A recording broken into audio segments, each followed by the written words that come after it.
Hello, in episode 32 of AS for Architecture I spoke with Susannah Hagan, a leading light in the development of the theory and practice of environmental design, about her 2022 book, Revolution, Architecture and the Anthropocene, published by Lund Humphreys.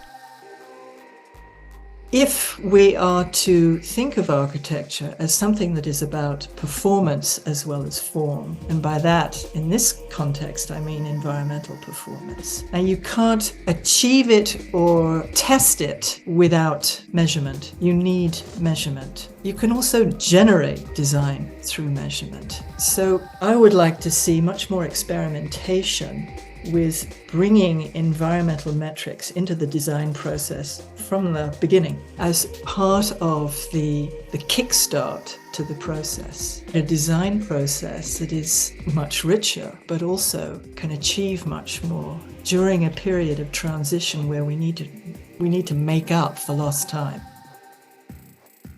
AS for Architecture, a podcast about architecture, buildings, urban culture and space.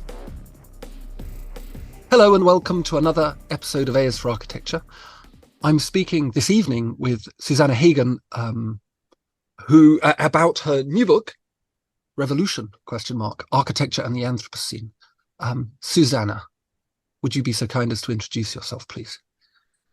Well, first of all, thank you for inviting me. I am an emeritus professor of architecture at the University of Westminster, which is a very grand way of saying I'm retired.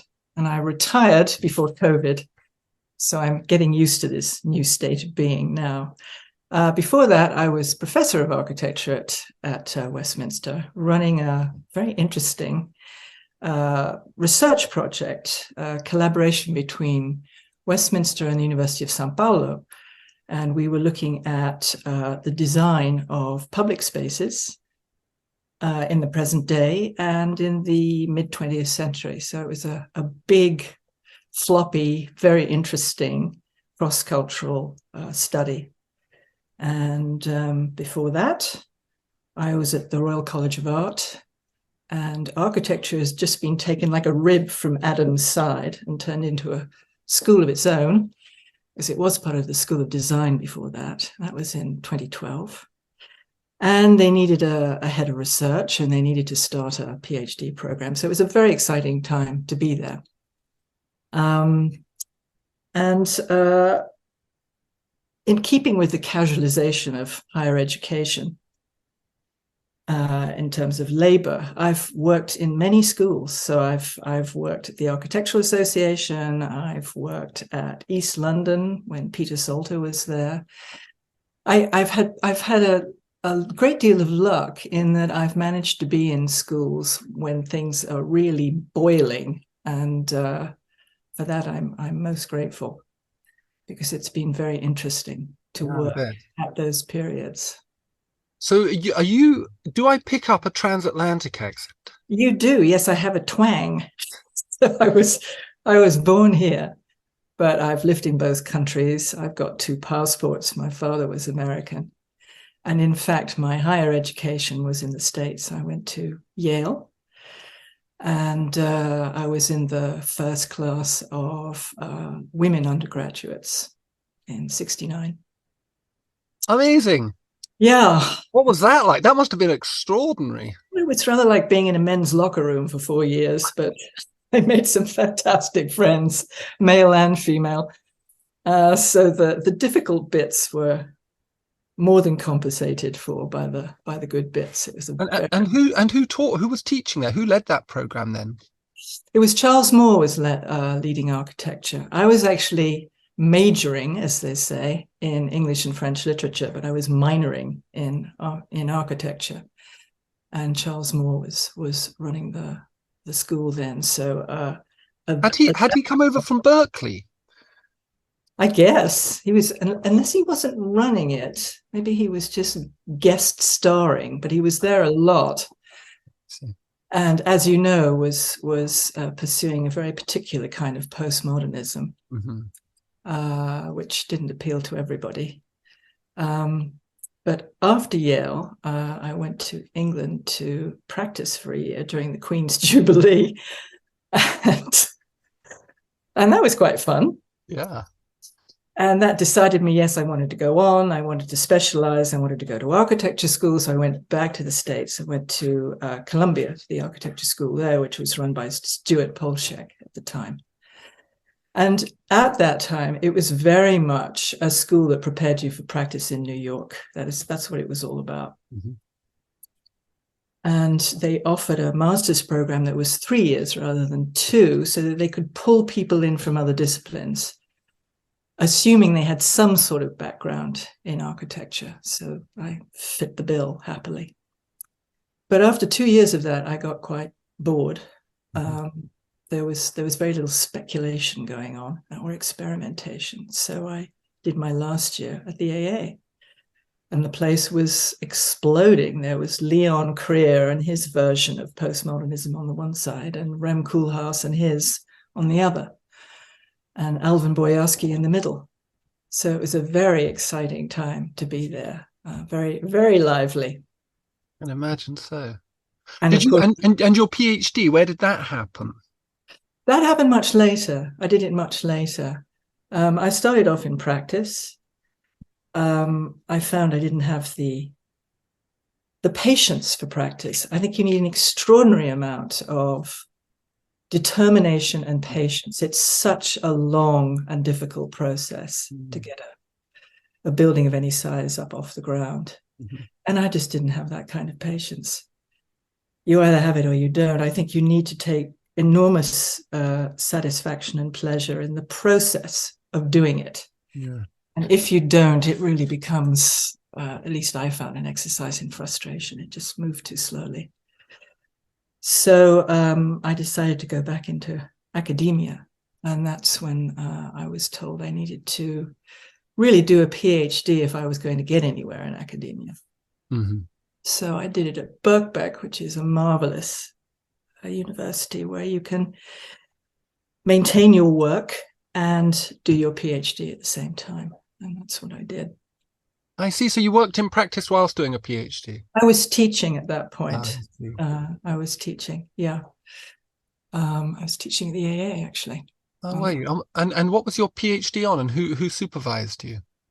Well, I was supervised by actually someone who headed the sociology department at Birkbeck, but knew a great deal about architecture. Yeah. From fortresses to, I don't know what else he knew about. He seemed to know about everything.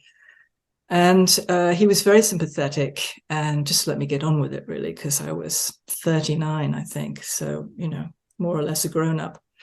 And knew what I wanted to write about. And he was quite happy to do that, to let me get on with it. So what did you want to write? I'm guessing with a sociology, because I studied under a sociologist, did my PhD under a sociologist. Yeah. Simon Guy at Manchester. And, yes. And do you know Simon? All right. Mm-hmm. And Diana Mitlin, who's a professor of economics, I suppose, development at Manchester as well. And so I had gone into that with a kind of objective of doing stuff and came out thinking about people.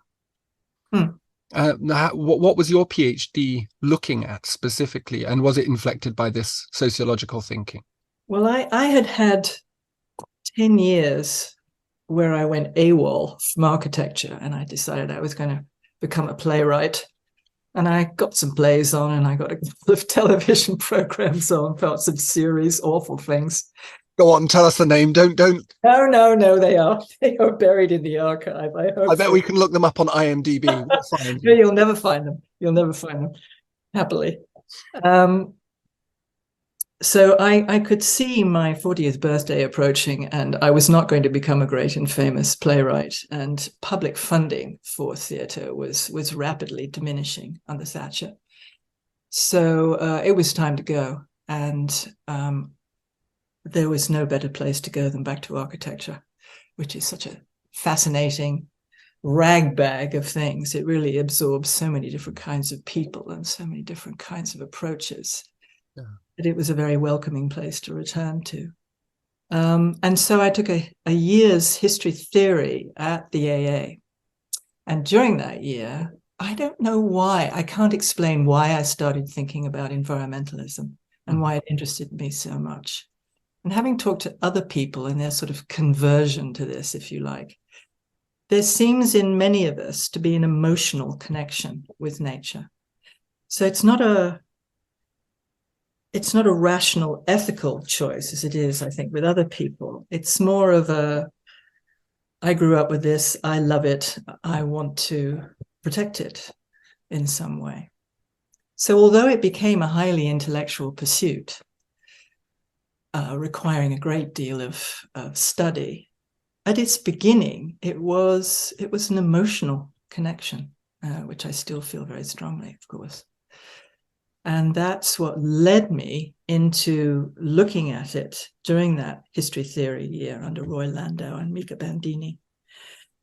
And then getting to know Seamus Yanis in the Environment and Energy Master's course at the AA, who was very sympathetic to the undertaking and encouraged me to pursue a sort of history theory approach to environment. So not technical, but to look at the history of the relationship between architecture and nature. And also to look at means of designing, research by design, if you like, not by me, but by others, that would bring one closer to some sort of symbiotic relationship between the two. So all that contributed to doing my own teaching and eventually doing a PhD on the same subject, which eventually became the book Taking Shape, which was my first book on the subject in 2001. That's amazing. That's a lovely journey through architecture.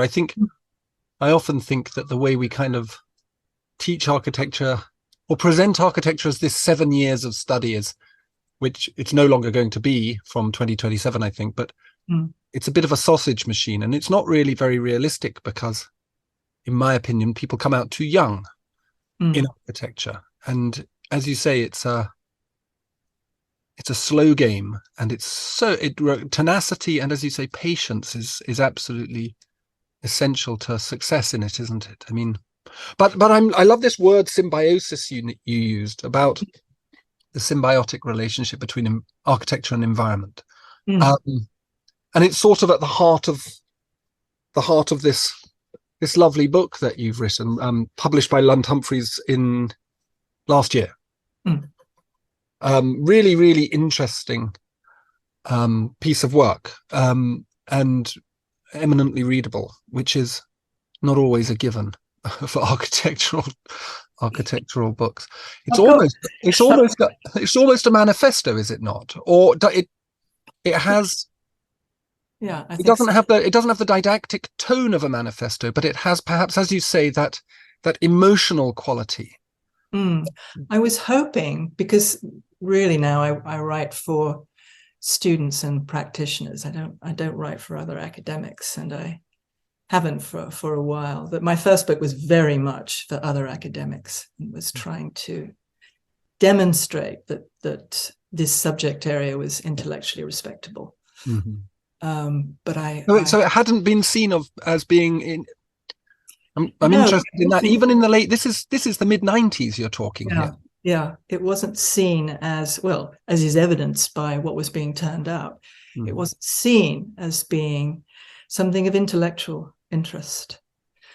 Now, of course, that's changed, and people younger than I am, in their 40s, 30s, are turning out very interesting work indeed, which is gratifying to see. You know, that hang-up isn't there anymore. It hasn't reached a critical mass, but there's some very interesting people writing now, younger people. But this book, Revolution, question mark? Yes. And perhaps you can unpack the question mark. Certainly the word is, I think, on everybody's lips a little bit these days, but the question mark is quite interesting.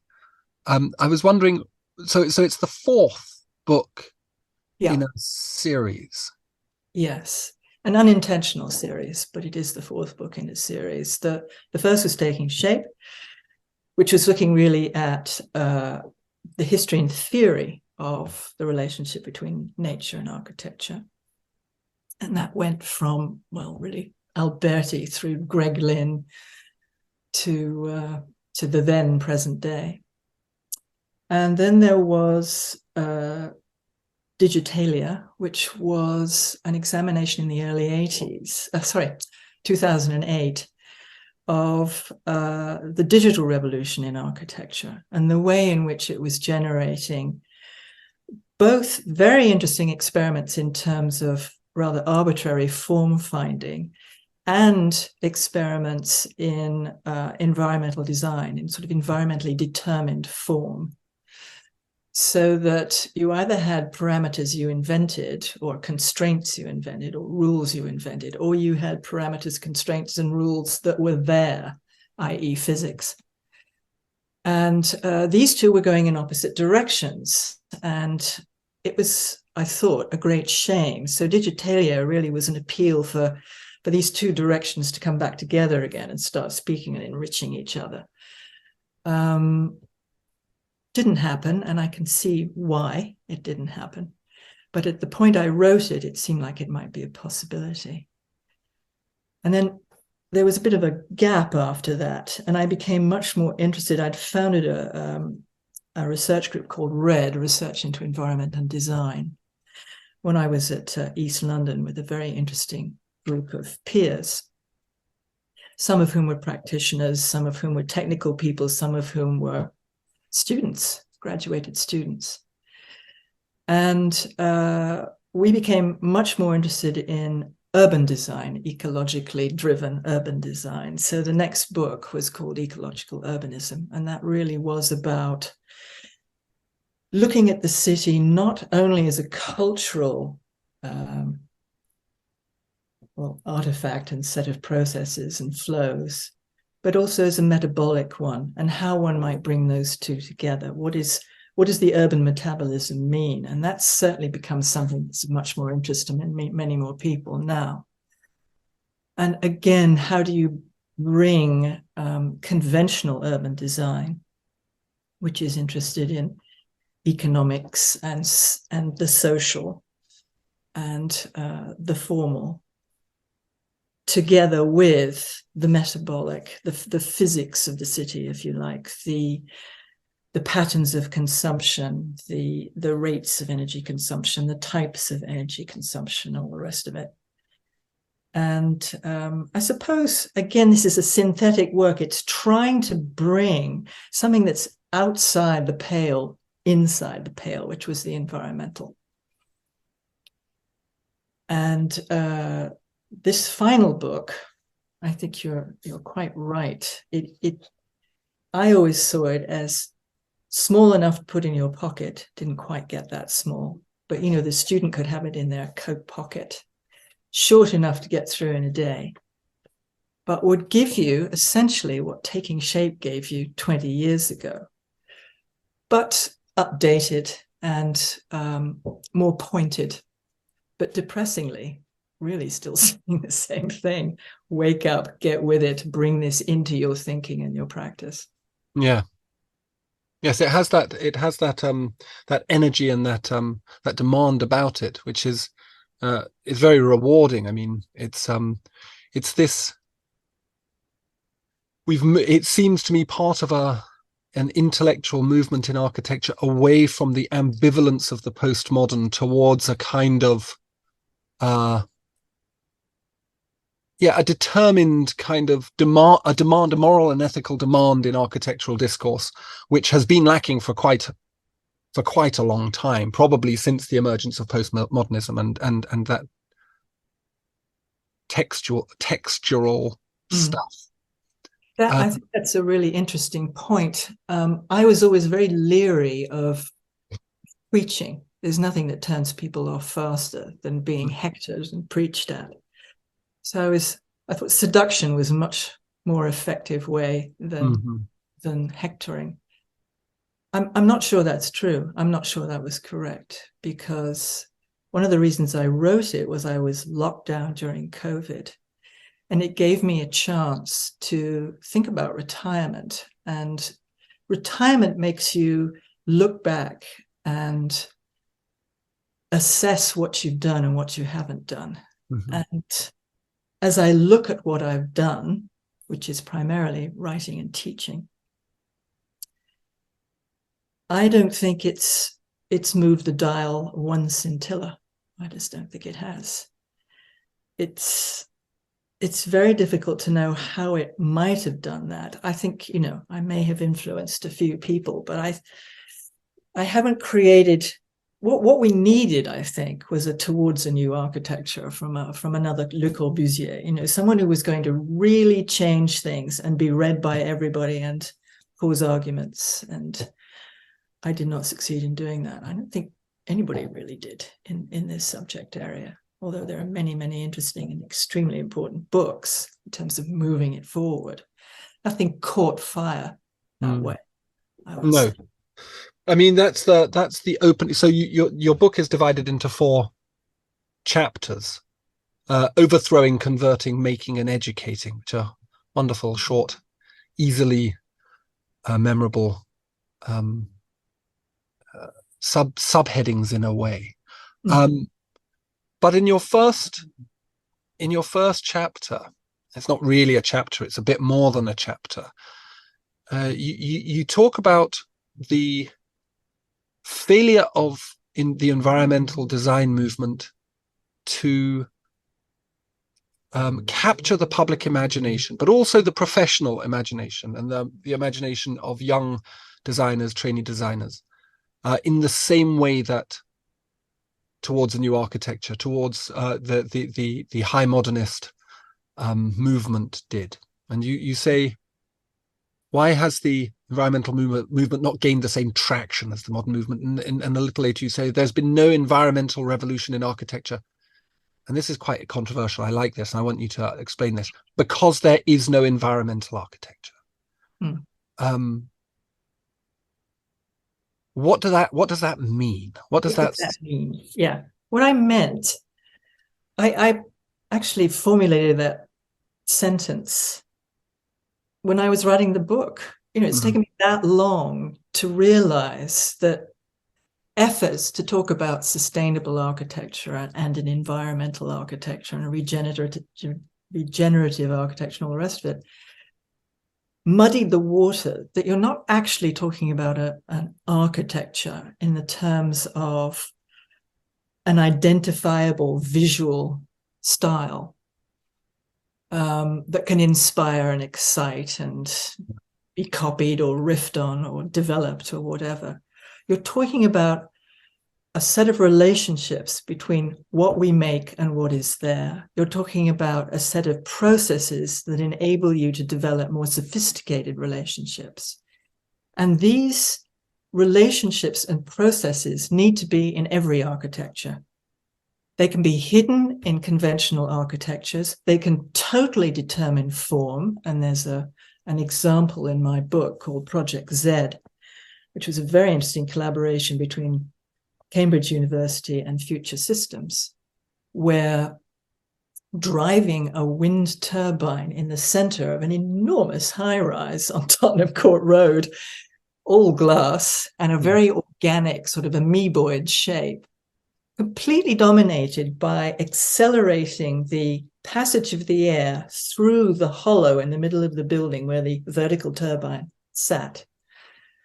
The form was utterly determined by that desire to make the turbine as productive as possible in terms of energy generation. So you can go from that to perfectly ordinary looking buildings that actually are super insulated, very sophisticated natural ventilation systems, heat pumps, photovoltaics, and all the rest of it.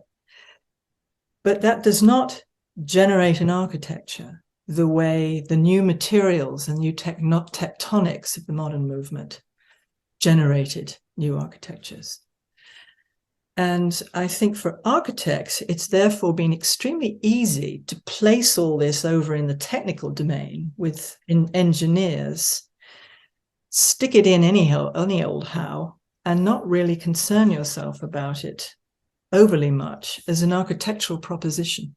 So that's really what I mean by it's not an environmental architecture. So the buildings covered in greenery, the buildings that are environmentally determined, the buildings that are buried underground, these are all asides. They're not an architecture.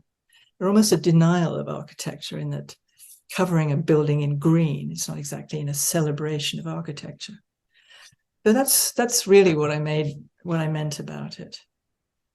I see. Well, that makes a lot of sense. That makes a lot of sense. I mean, it's an additive, isn't it? It's sort of something that we tend to sprinkle on top. I mean, there's a famous one in Milan at the moment that people are enjoying. I can't remember its name.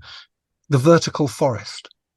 Yes. It sounds better. Bosco verticale. Yes. It sounds much better in Italian.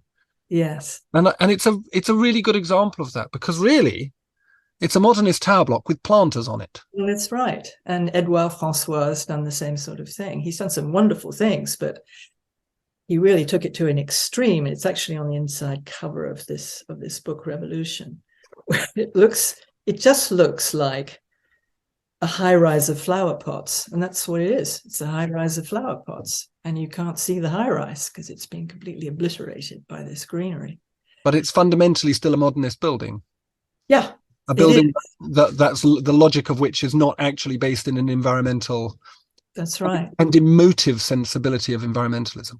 And I think we've moved now. I mean, it's so complicated. That's the trouble with it. And even in this book, I couldn't make it clear enough, I don't think, because I lived through these things. I think it's very hard for younger generations to read this in Revolution and really get a sense of what on earth was going on in the 90s and early 2000s.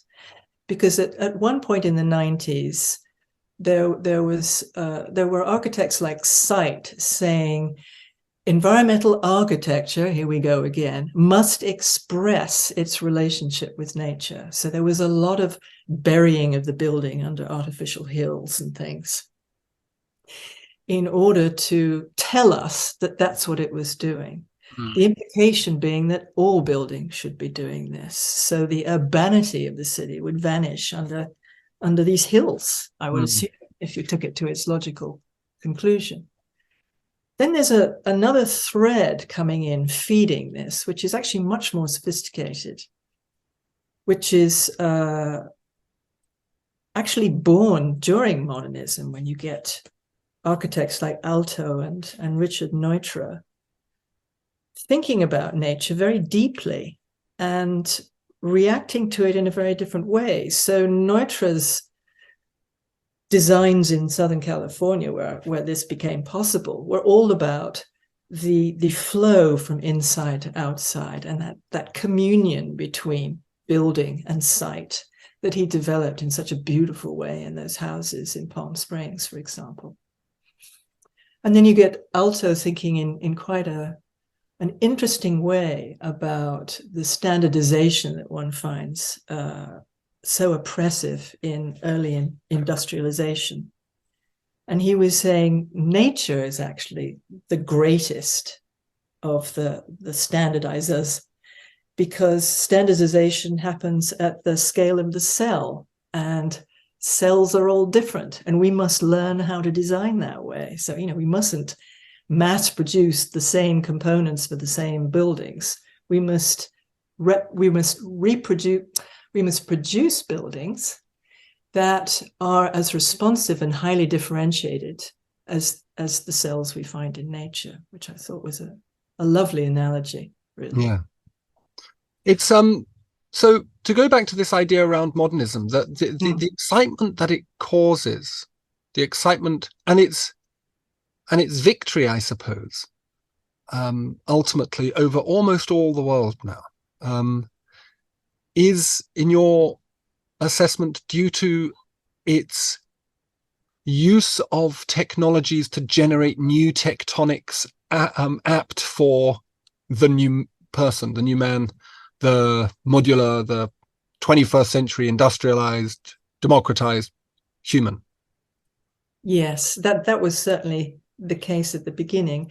I also think more generally that the narrative it created was one of optimism Mm. and excitement and possibility. Mm. And the narrative of environmentalism is the opposite. I mean, design is an act of optimism, isn't it? You're projecting something into the future. You're assuming it's not going to be blown away, flooded, disappeared. You're assuming that there is a future for architecture if you practice architecture. So to be contained within a narrative of doom is, I think, very difficult for architects, for architecture practitioners particularly, whose act of designing is an act of faith in the future. And it's very hard to be told that you're doing the wrong thing and we're all in a very difficult position and it's not exciting, it's terrifying. Mm. And we may be able to fix it and we may not. This is not the stuff of conversion to a new movement. No. As we've just been saying, there isn't an exciting, daring break with the past visually the way there was with the modern movement. So sorry, carry on. No, I was just going to say, so environmental design was laboring under quite some burdens, I think.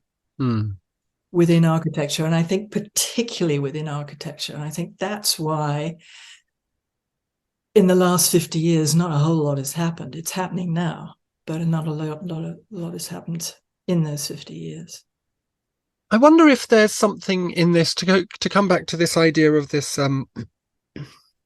this postmodern moment has led to an incredible diffusion in styles, types, languages of architecture. There isn't one language, and there's been various people in the postmodern period who've suggested this is the right way or that is the right way. Christopher Alexander's pattern language, or Norberg Schultz, or whoever it is. And I wonder whether that is at the heart of the problem, is that modernism, high modernism, is identifiable. Wherever you see it, you know it. Like classicism or the Gothic. More or less the Gothic. Gothic gets a bit frilly in Italy, or a bit confusing, but to know what an environmental architecture is, and this is how I read that quote of yours, is it's actually sort of impossible. You have giant concrete and steel and glass skyscrapers in central London calling themselves BREEAM excellent rated, and you've got little tiny Adobe things in Santa Fe, and so it's this plurality that means architecture has struggled to sort of sell the ecological or the environmental design movement. Yes, and well, first of all, I would say that within modernism itself, there were different modernisms. You know, there was Mies and there was Sharoun. Very different modernists with very different approaches and indeed understandings of what modernism was. It has degraded to something that is driven by economics and is much more predictable now than it was in the mid-20th century, or particularly in the early 20th century. Yeah. So in a way, modernism was just more of same. And there were, as I was describing about my year at the AA, on the Lam from Columbia, that you had Leon Krier resurrecting a kind of classicism with a very strong social, if not socialist, agenda, and a return to craft and more natural materials. And then Rem Koolhaas with an almost inconceivably different version of postmodernism, which was a celebration of an understanding of modernism that was really quite personal. and pushing that that desire for experimentation and a breaking of formal limits, which was all to do with the new, which is still a very, very powerful concept in our culture, the new, which is now being challenged, of course, very interestingly. Yeah, neophilia, I call it. Yes. A sort of unhealthy love of newness. And but you, I'm going to come back to this idea of this driven by economics that you mentioned, because it seems to me, as someone trained, I suppose, in part under a sociologist, you're likely to have a kind of synthetic view of what it is to do architecture. And it comes back to this way you were describing the city as an urban metabolism. It's a kind of, to understand architecture properly and its potentials, you have to understand it in so many different dimensions. And we don't do a very good job of that. And we don't, like, as an industry, we don't present that. You know, when we present our buildings, we present the glossy final thing the moment just after the mayor has cut the red ribbon. And that's architecture, which is quite fascinating, because that's got nothing to do with architects. That's got a lot to do with builders, quite a lot to do with planners and technologists. But actually, architecture occurs somewhere back of that, or arguably. That's probably a bit controversial. But I wanted you in the second chapter you talked about, which you call converting. You start off by talking about modernist tracts, the great polemics, as you call them. And there's a whole host of them. We've mentioned Le Corbusier, but you go on to mention a whole number more, which are... Everyone was at it. Everybody was at it. And this kind of paper architecture, what do you got? Eric Mendelssohn, Mies, Charlotte Wright, Loos. Wright. Yeah. I mean, and they go on, and it's a kind of thing that happens in architecture. But as you said, that they're full. And I wrote down, because I wrote down this in capital letters on one of your pages. Hope! Exclamation mark. Yes. They're characterized, as you say, by hope, and the modernist, the ecological or environmental architecture tracts are characterized by a minimization of human experience. And it comes back to what you were again saying about these kind of fantasies about what the city might be buried under hills. It's a sort of self-abnegation that has characterized that whole genre of architectural literature, about reducing not just the amount of stuff we have and the spaces that we live in, but also reducing the spiritual, emotional, profound experience of space to something that, and that's an incredibly hard sell. I don't know if it's true, and as you say, there's architectures that are emerging which seem to be turning that over, but certainly for the last 50 years that does seem to have been the case. I think you'd get vociferous pushback from some people within environmental design about the absence of a concern for architectural history, for culture, for the spiritual dimension. You know, some of them are very much all about Gaia and the spiritual connection with nature. So there is that dimension to both environmentalism and environmental design, which tends to the Hobbit house end of things. You know, it's natural materials, it's small scale. Ideally, you're living in a village. The vast urbanization that's going on all over the globe seems to have passed them by. But at the same time, they are holding the flame for something that, if you describe it in secular terms, makes complete sense and has been defended by extremely sophisticated philosophers. And that's the idea of the equivalent of human rights for nature, that nature must be recognized as something that is autonomous with its own needs and rights. and that we need to start respecting those, which gives rise to initiatives like the attempt to get ecocide listed in the UN as one of the 4, well, it would be 5 with that, crimes against humanity, like genocide. There was a very interesting English barrister, Polly, let me look her name up because she does deserve a credit for this, Polly Higgins. Yeah. Who spent a great deal of her later life trying to get this accepted. And it was very clever, actually, because it was intended not only to recognize the right of nature to be respected as a human being is supposed to be respected, but also to hold responsible national and business leaders for environmental damage. So you would have specific individuals you could prosecute for specific acts of environmental damage. Which would be very effective. It's still being fought for, and maybe one day it will appear on the books, but at the moment we don't have it as a side. No, well, it would implicate our own government, wouldn't it? They'd all end up in The Hague. They would be in the clink. But I read a very interesting, this might make you fall off your seat, a very interesting tweet from Michael Gove today. Michael Gove, I don't know, he's housing minister or something like that. And he was going after one of the companies involved in the production and installation, I think, of the cladding on Grenfell. It's a fantastic letter.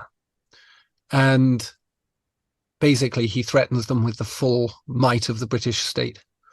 And I wonder whether actually to achieve the ends of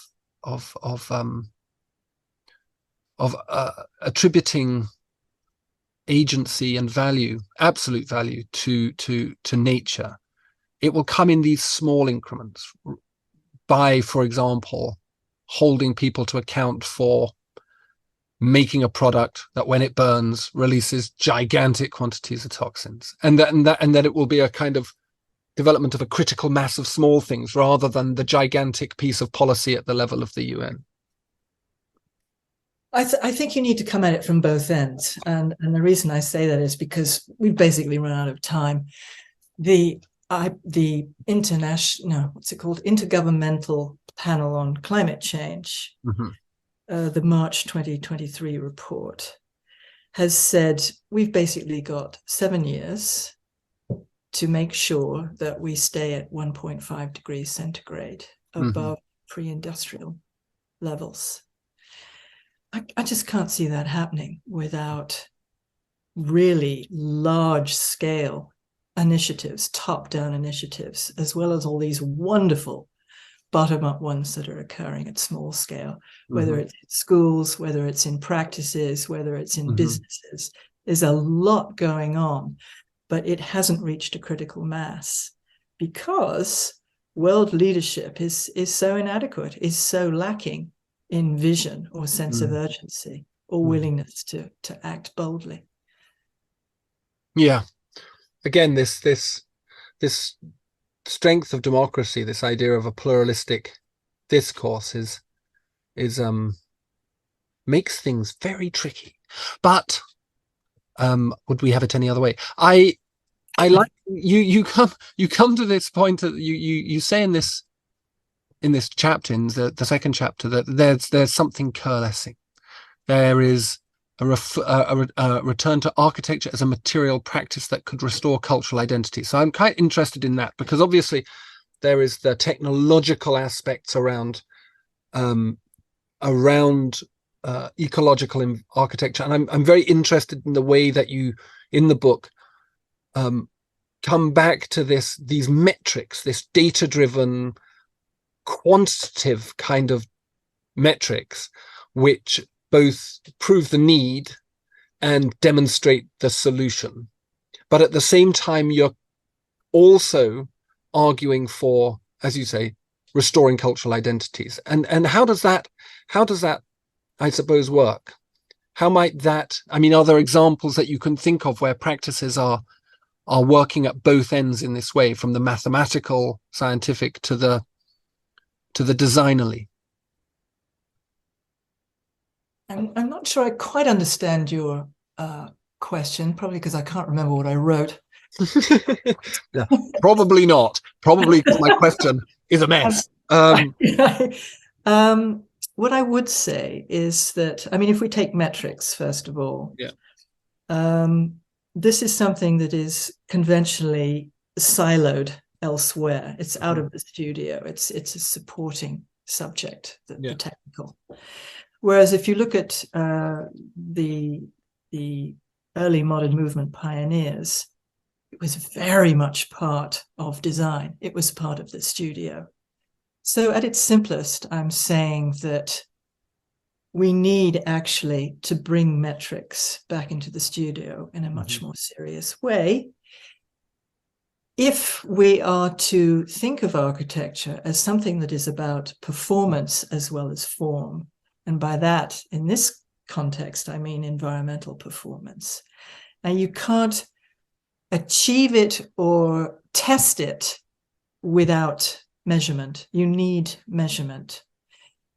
You can also generate design through measurement. So I would like to see much more experimentation with bringing environmental metrics into the design process from the beginning as part of the kickstart to the process.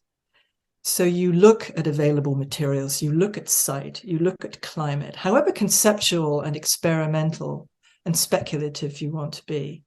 You ground your initial design decisions in the material and specific by analyzing what you've got. What is the behavior out there? You know, there's this swirling activity. Part of it is matter, part of it is weather, part of it is culture.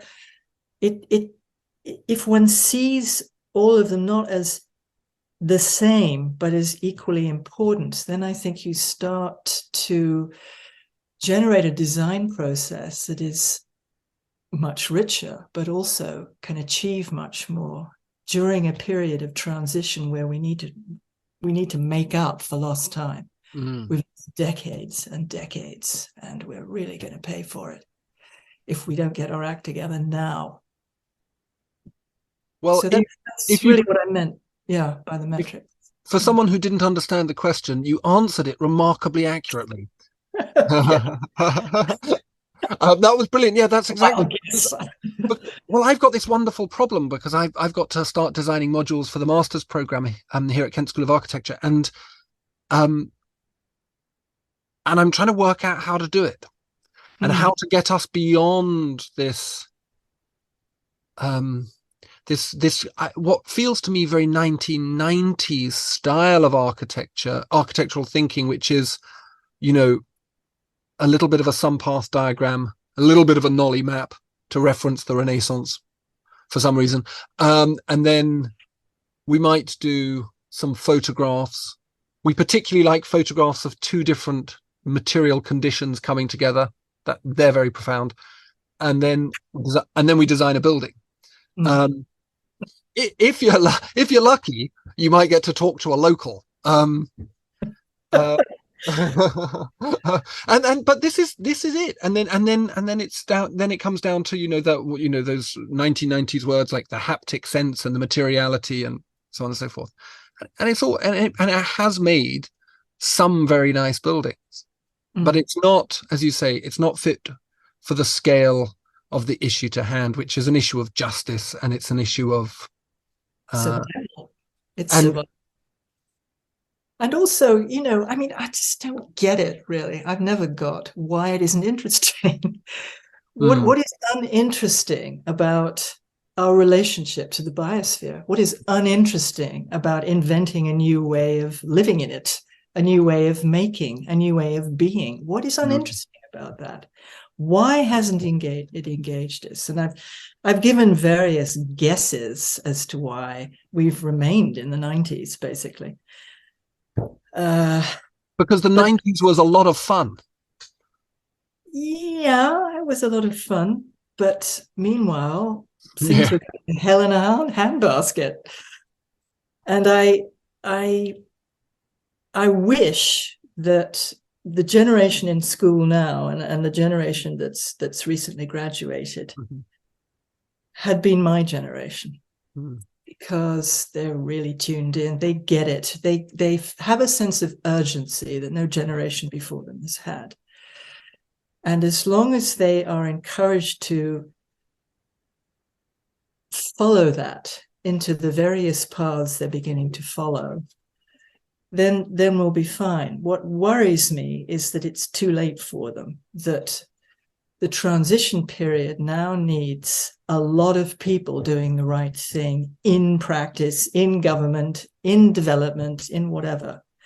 And we haven't got them. We've got this younger generation who aren't in that position at the moment.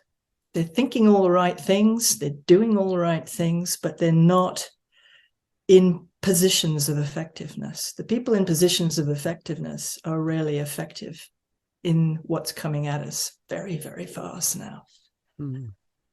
And what worries me is the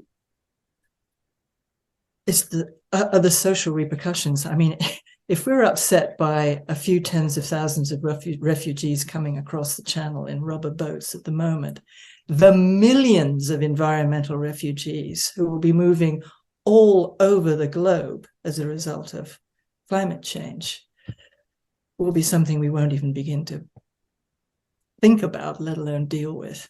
So you quote Gottfried Semper in your third chapter, Making Counting.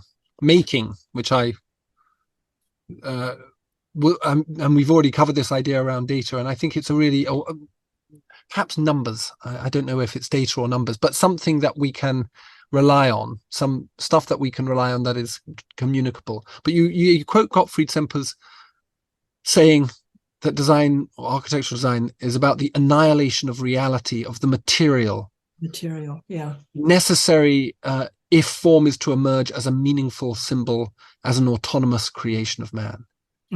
We remain wedded to this idea. And it's interesting because Semper is also sort of cited as one of these masters of the return to origins, the return to a kind of truer version of ourselves, a better version, a purer, less gross, less industrialized, less exploitative. And yet there he is, sort of in a way manifesting exactly what you see in the weird shaped architecture that we kind of promote in architecture schools and is used as a device of urban regeneration and so on. I wondered if there was how do we get, who is the person to go to? Who is the next Semper? Who is the next Corbusier? Where is this? I mean, you've cited Greg Lynn, you've cited future systems of happy memory. Where do we go now? I don't think we go to great men. I think we go... How dare you? I think we go to hive minds, really, of multidisciplinary teams. Okay. And I think one of the most interesting things I discovered during the writing of the book was the way Arup organizes itself. Now, as you know, it was started by an engineer, and it started as an engineering firm. It now has a very large architecture department run by Niels Jules Sorensen, who very kindly agreed to be grilled by me. And what I found out about what they're doing confirmed my suspicion that practice is way ahead of the academy in terms of finding ways through this and creating a meaningful transition that might actually get us out this into a new place. And one of the ways they're doing that is to bring on board, because they've always done it in a way, different disciplines onto the design team from the beginning, and everyone can speak up. Now, the architect will make the final decision, but the input from other disciplines and from other generations is meaningful Mm-hmm. and is heard and digested. And I thought that was something that could be brought into the academic studio. Mm. Does it involve sociologists as well? Does it involve people who can talk to people who understand the values of everyday life, of ordinary Yes, folk who don't think are about architecture? There are firms that do that. The research group I started, RED, worked with a firm called East, which is based in East London, logically enough. And they are all about that. Mm. They are all about talking to people and participation and listening. And interestingly, also doing as little as possible. In other words, letting what's there materially exist as far and as long as it is possible for it to do so, because it is part of these people's history. Yeah. Place is history. History is people. And so their priorities, their value system is really fascinating as a group of practitioners. So yeah, there are firms like that.